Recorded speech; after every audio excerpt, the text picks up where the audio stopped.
And in ways we've come full circle back to that Gen X male Mm-hmm. incel in the basement, Mm-hmm. which is if Right. you're born entitled That's right. and you're born blaming others and your Mm-hmm. parents are in a sense essentially spoon feeding reality to you, Right. then it's easy to fall into this trap of hopelessness, self-victimization, and blaming your female counterparts for everything while they go off and get educated and network and get good jobs and have a happy life. Right. So Because you're I'm not not. necessarily blaming the parents, but I think that providing this context is important, which is like, how do Yeah. we raise our kids well? And how do we find a good balance between what you're saying, which is caretaking and caregiving, which is Mm-hmm. empowering our children Right. with the privilege and joy of failing, which is, you know what, go out there, get your ass kicked.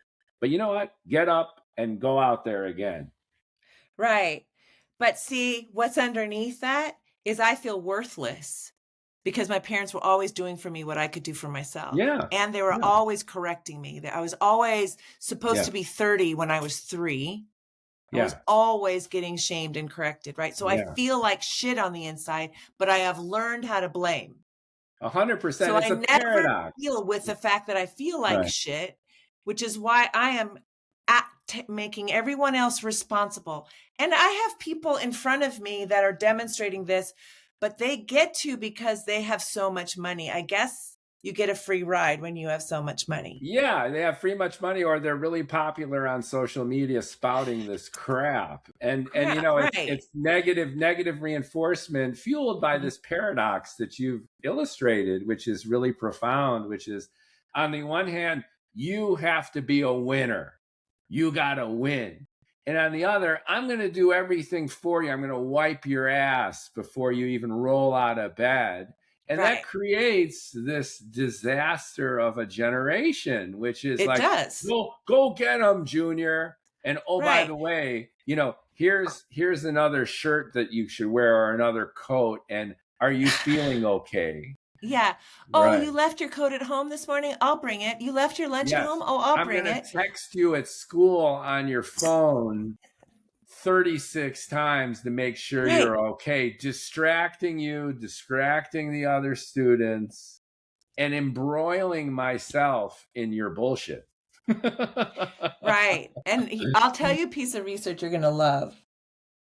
There's a guy at the University of Washington, Jim Medina, who did a study on what were the factors that allowed children to learn in schools and what did not. Do you know this research? No, I'm not familiar with it. So he found that children, to the degree they are worrying about what's happening at home, is the degree to which they are distracted at school. In other words, like a white noise machine gets turned on Yeah. high, right? When a child felt really confident that everybody in their house was fine, people were getting along, the parents weren't divorcing, they liked each other, they even were kissing in the kitchen, all this, they don't have a white noise machine that goes on, or goes on Right. very little, right? And that was the factor.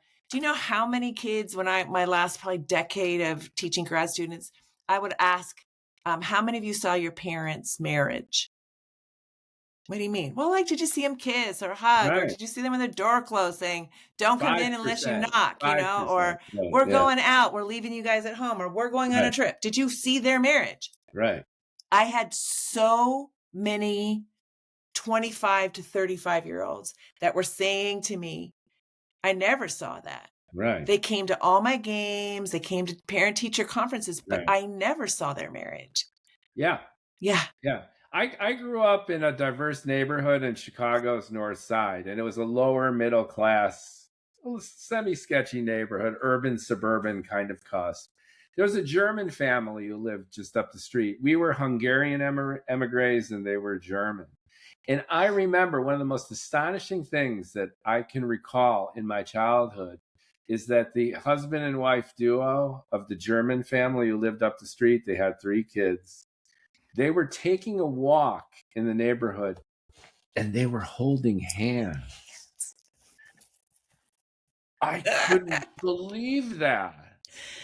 Parents do that? They actually Yeah. show affection to each other. Yeah.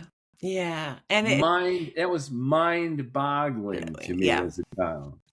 And that shows you how tragic this is, and reinforces everything Yes. you're saying about Yes. growing up in endemic Yes. cultures and societies where we're taught to feel like shit.